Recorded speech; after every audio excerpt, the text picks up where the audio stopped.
In-invite ako kasi yun nga, yung song na pinupost ko is nagustuhan ng manager namin na si Tito Lito. So, ayun, doon na nagka-ano-ano, tapos nakausap ko na po yung mismo si Sir Vic Del Rosario, si Boss Vic.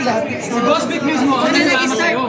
Si Boss Vic mismo ang nagsabi na pumasok ako sa Magic Boys. So, ano pa ba kinakantay? Maganda na itong opportunity, kaya nandito na ako sa Magic Boys! Pero, sabi mo under nyo lang, bago kayo nag-vote, ano kayo individual? ako po, Alokan Sa isa from ano naman? I'm Juan Galma. Ako po isang fitness instructor, pero freelance lang po before. Fitness instructor.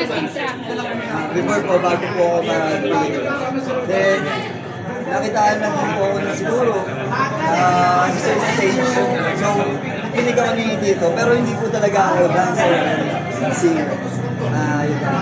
Hello po, I'm Mac Morales. Ako po ay isang guro before. Tapos, yes, nag-audition po ako sa Bulaga Matchanet. Kasama ko po si Dr. Marsha. Then, nag-budget din po ako. Then, nakuha po ako ng actor sa Anak na Magic Dancer. Yun po yung unang movie ko. Then, ayun po, dire-diretso na po. Pinuha na po ako ng Tito Lito.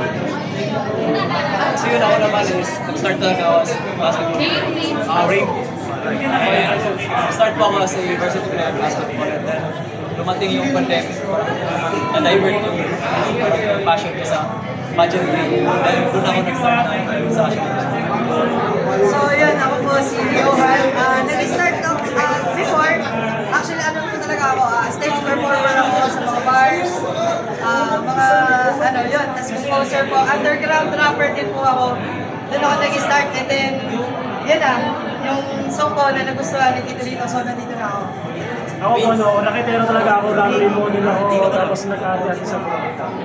Tapos ngayon, grupo ulit.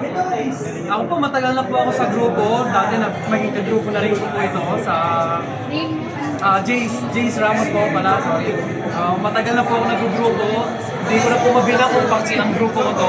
Lahat sila nabuwag, pero I think this time is solid. Hindi mabubuwag. So, nasabi na po niya since nagsasayaw po kami dati, Ian Briones po. Ayun, dati po kami magka-grupo, sumasayaw, and nag-work din po ako sa mga booths, brand ambassador, yun po yung dati kong work.